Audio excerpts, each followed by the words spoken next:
This is the Casio WS-2100 variant 1 AVDF, a matte black model with a bold, sporty design. Its main highlight is the built-in step tracker using a 3-axis acceleration sensor. The best, or possibly not so best part, is that it's fully offline. No Bluetooth, no app, no synchronizing required. All step data is stored on the watch itself, and it can keep up to 8 days of records. First impression, the design strongly resembles a G-Shock, but it's lighter and more affordable. It has a bold presence on the wrist thanks to the large digits and a tough, rugged style. It reminds me of Timex Iron Man, clearly sporty but not formal at all. And a cool orange accent on the panel gives it a modern, active vibe. Interestingly, Casio's website labels this as an old model, but I believe it's not that old, likely released sometime around 2020.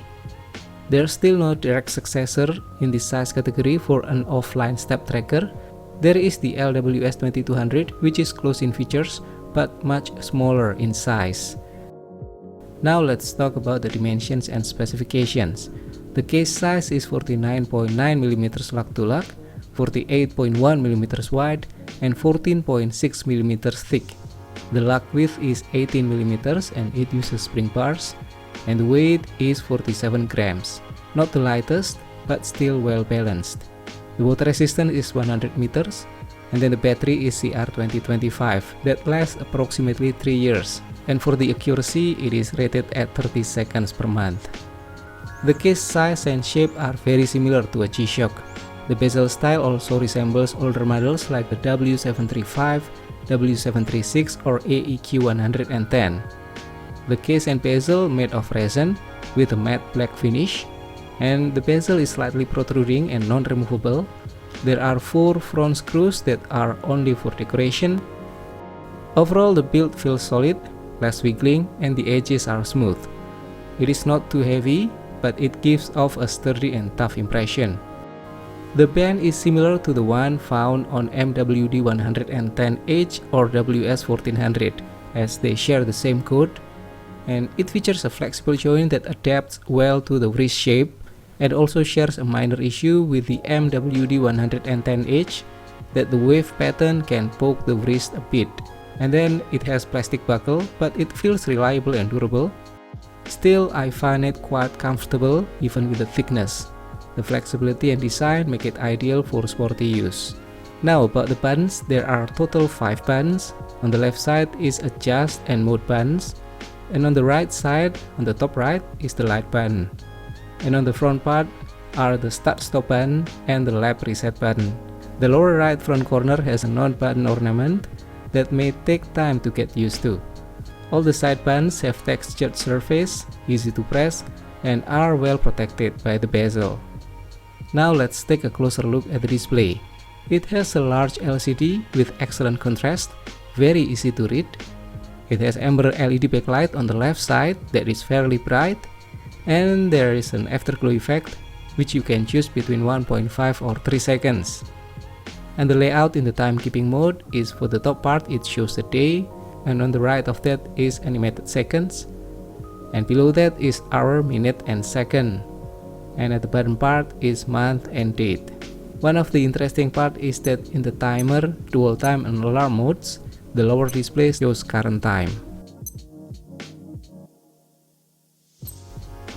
Now let's talk about the modes and features. First is the timekeeping, and then the step tracker, which is within the timekeeping mode. Here we can see the step counter on the lower right of the display, and there's also the step graph at the top part of the display. And then the next mode is the stopwatch. It has 2-line display for split and lap times, which interestingly you can choose to use the lower part to show lap times or to show current time. The next mode is the recall mode, which will show the 200 laps memory that is great for athletes and sports tracking. And then the timer. It measures in 1 second and 1 minute units, and the maximum length is 60 minutes, which might be not enough for some of you. And then the next one is dual time. And then the last one is the alarm, with 5 daily alarms and also hourly signal. This watch also has silent mode, which means you can turn off the button beep sounds. So, is it comfortable? In my experience, it fits well on an almost 7-inch wrist, slightly oversized but not uncomfortable. The soft flexible resin strap enhances comfort, and it has a sporty design without being too aggressive. Now let's talk about the pros and cons. On the positive side, it has an offline step tracker, so no app or phone needed. And then it has a large high contrast display. And it has a bright amber backlight with adjustable duration. And then it has 200 lap memory, perfect for sport enthusiasts, and water resistant up to 100 meters. It has button mute or silent mode. It has sporty G-Shock-like looks, but lighter. And it feels solid without being too heavy. And lastly, it is affordable for what it offers. On the other side, there are also things you might want to consider. Number 1, it has no wireless synchronizing or mobile integration. And then the screws on the bezel are just cosmetic. And then the band's wave pattern may be uncomfortable for some. And lastly, it may look too bulky for smaller wrists. In conclusion, the Casio WS-2100 is an excellent blend of rugged style, useful features, and everyday comfort, especially for the price. If you like to walk, run, or just someone who wants a sporty watch without the fuss of apps, then this one is a great choice. Think of it as a G-Shock Lite or Timex Ironman alternative. Durable, practical, and refreshingly simple. That's all for this review. Thank you for watching and have a great day.